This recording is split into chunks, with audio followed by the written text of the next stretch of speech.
After the end of World War II, the world was split into two, East and West. This marked the beginning of the era called the Cold War.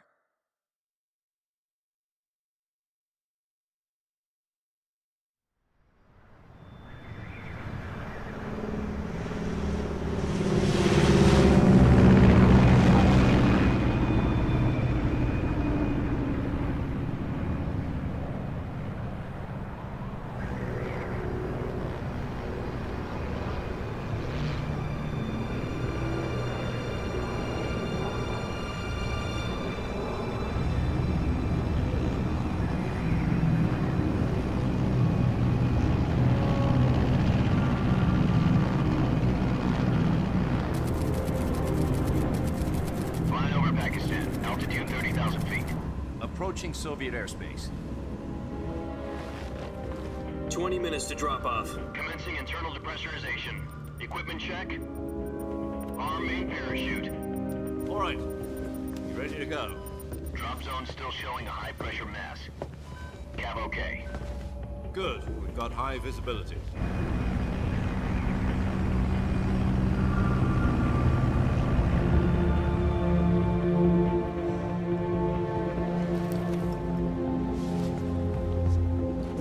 Put out that cigar. Connecting oxygen hose to interior connector. Put on your mask.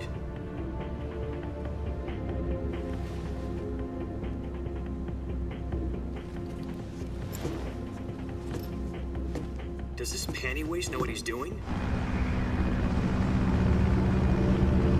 Approaching release point. 10 minutes to drop off. Hey, are you deaf? He said put out the cigar and put on your mask.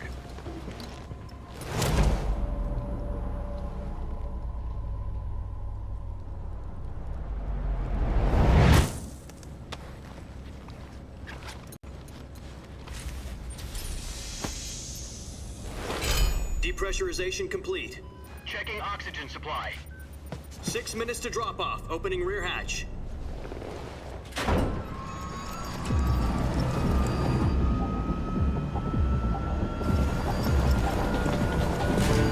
Sunrise.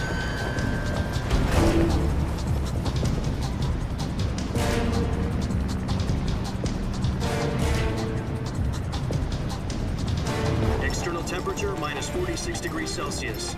2 minutes to drop off. Stand up. You'll be falling at 130 miles per hour. Try not to get frostbite from the wind chill. 1 minute to drop off. Move to the rear. Activate bailout bottle. This is one for the history books. The world's first halo jump. 10 seconds to drop off. Stand by. Status okay. All green. Prepare for drop-off. Countdown. 5, 4, 3, 2, 1. Spread your wings And fly. God be with you.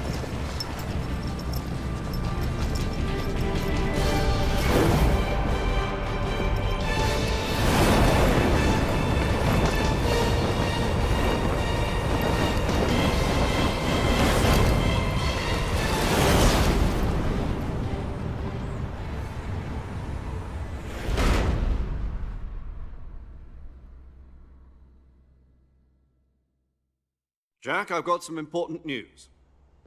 The head of the CIA has finally given us the green light for the virtuous mission. Virtual mission? No, the virtuous mission. The future of our Fox unit depends on it. If it succeeds, we'll be officially organized into a unit. Virtuous mission? Sounds like some kind of initiation ritual. You know, don't get cocky. This isn't a training op. Right. So what exactly is this wonderful mission? Well, about 2 years ago, a certain Soviet scientist requested asylum in the West through one of our moles. His name is Nikolai Stepanovich Sokolov. He's head of the OKB 754 Design Bureau, one of the Soviets' top-secret weapon research facilities, and the East's foremost expert on weapons development. Sokolov? Isn't he that famous rocket scientist? The very same. On April the 12th, 1961, the Soviets achieved the first manned spaceflight in history. The Earth was blue, but there was no God. Well spoken. The rocket that carried Yuri Gagarin into orbit was the A-1, known as the Vostok rocket. Sokolov is said to be the man most responsible for the multi-engine cluster used in that rocket. After Gagarin's flight, Sokolov left rocket development to become the head of the newly established Design Bureau. From a lowly technician to head of a design bureau, that's quite a success story, so why'd he want to defect? It seems he'd become afraid of his own creations. Afraid? Call it a crisis of conscience. And for that, he left his country and his family behind and went over the fence? Not exactly. One of his conditions was that his family was also to be taken safely to the west. We used a mole to get the family out first and succeeded in sneaking Sokolov over the Berlin Wall shortly afterwards. I was the one who conducted the operation. The security on the eastern side was still full of holes back then. Then what? We got Sokolov over in one piece, but the whole ordeal had left him exhausted, and we checked him into a hospital in West Berlin. It took him 2 weeks and more than 600 miles to get from the research facility in the Soviet Union to Berlin. He was in no condition to say anything coherent. And it was only a week later that we had something much bigger on our hands. The Cuban Missile Crisis. October the 16th, 1962, President Kennedy received word that the Soviets were in the process of deploying intermediate-range ballistic missiles in Cuba. The President demanded that the Soviets dismantle and remove the missiles. At the same time, he announced a naval blockade to prevent further missile shipments from reaching Cuba. But the Soviets didn't back down, instead placing their armed forces on secondary alert. Soviet transport ships carrying missiles continued on course towards Cuba. US and Soviet forces went on alert for an all-out nuclear war. Frantic negotiations were conducted through the UN's Emergency Security Council and unofficial channels to end the hair-trigger standoff. Finally, on October the 28th, the Soviet Union agreed to remove its missiles from Cuba, and so the world avoided a nuclear holocaust. But in order to get the Soviets to pull their missiles out, we had to make a deal.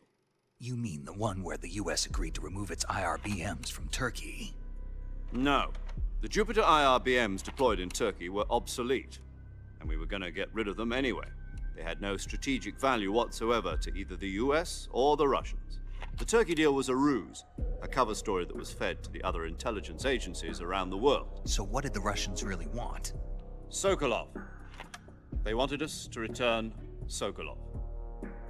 You mean the Soviets pulled out of Cuba just to get their hands on Sokolov? That's right. What the hell was he working on? At the time, we had no idea. We were running out of time. It was either give up Sokolov or risk full-scale nuclear war. In the end, we had no choice. President Kennedy gave in to Khrushchev's demand. The next day, I got Sokolov out of the hospital, handing him over to agents on the eastern side. Sokolov kept on screaming, "Save me," until he disappeared from my sight. Then a month ago, we received some new information from one of our moles. About Sokolov? Yes. He was taken back to the research facility and forced to continue working on the weapon in question under KGB supervision. What's more, it's on the verge of completion. So what kind of weapon is it? Something to do with space rockets? No, missiles. Same technology.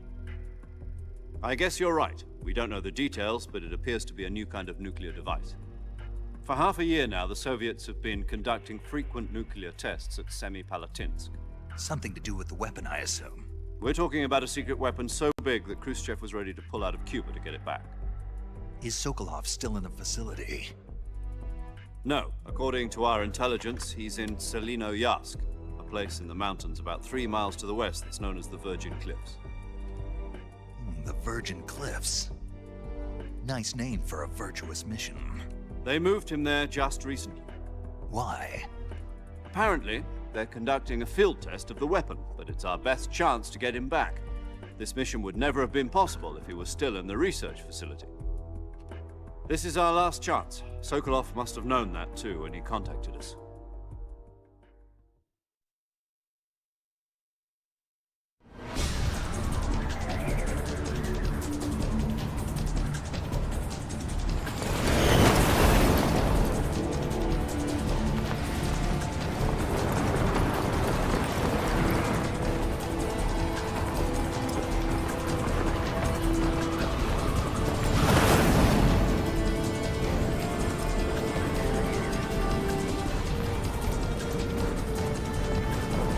Listen up, Jack. Your mission is to infiltrate Selino-Yarsk in the Soviet mountains, ensure the safety of Sokolov, and bring him back to the west.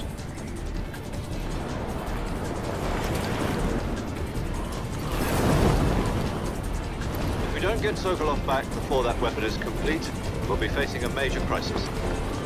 The clock is ticking.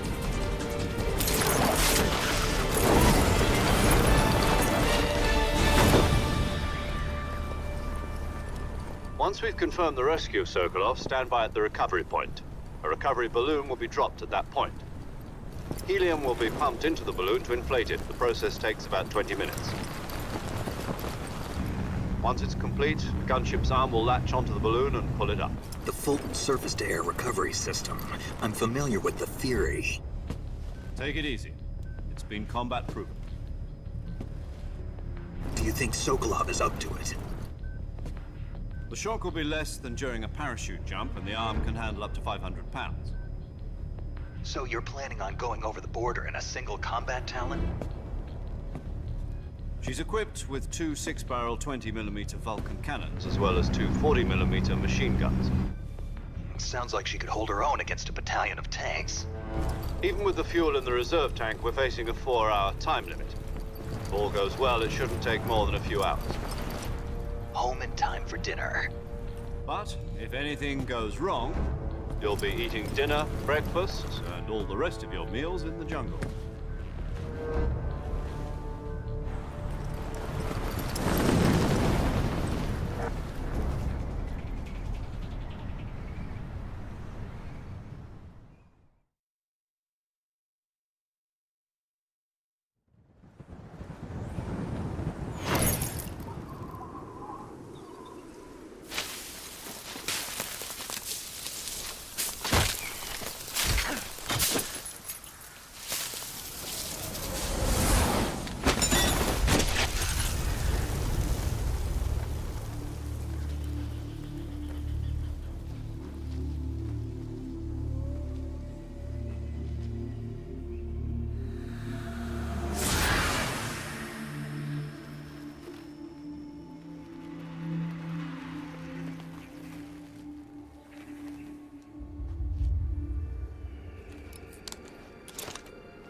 Do you copy?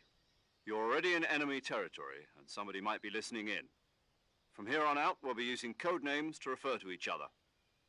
Your code name for this mission will be Naked Snake. I'll be referring to you as Snake from now on. You're not to mention your real name. Snake? Well, you don't like snakes? What do you mean?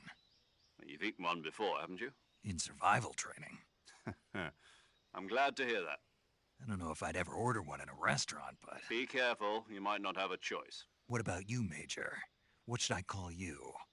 Let's see. I'll be Tom. Call me Major Tom. This will be a sneaking mission. You must not be seen by the enemy. You must leave no trace of your presence. Is that clear? This kind of infiltration is the Fox unit's speciality. In other words, weapons and equipment are procured on site. That goes for food as well. You're completely naked, just as your name implies. Great. Now I see why you asked me if I like snakes. I suppose calling me Snake was your idea of a joke, too. No. There's a good reason for that. I'll tell you later when the time is right. Gotcha. Getting back to the subject, how exactly am I supposed to feed myself? You've been issued a knife and a tranquilizer gun. Use them to hunt for food. You'll also find some medical supplies in your backpack. Yeah, about the backpack. I lost it in a tree on the way down. I see. Well, you'd better go back and get it then. Do you know where it is? No problem. I can see it from here. It's stuck on a branch. To climb a tree, stand in front of a tree that's covered in ivy and press the action button. I'll be monitoring your progress over the radio. We can't risk violating Soviet airspace, but I'll be in the gunship. My frequency is 140.85. I'll give you a call if I need to talk to you. If you need to talk to me, use the send function. Okay, Snake, go get your backpack.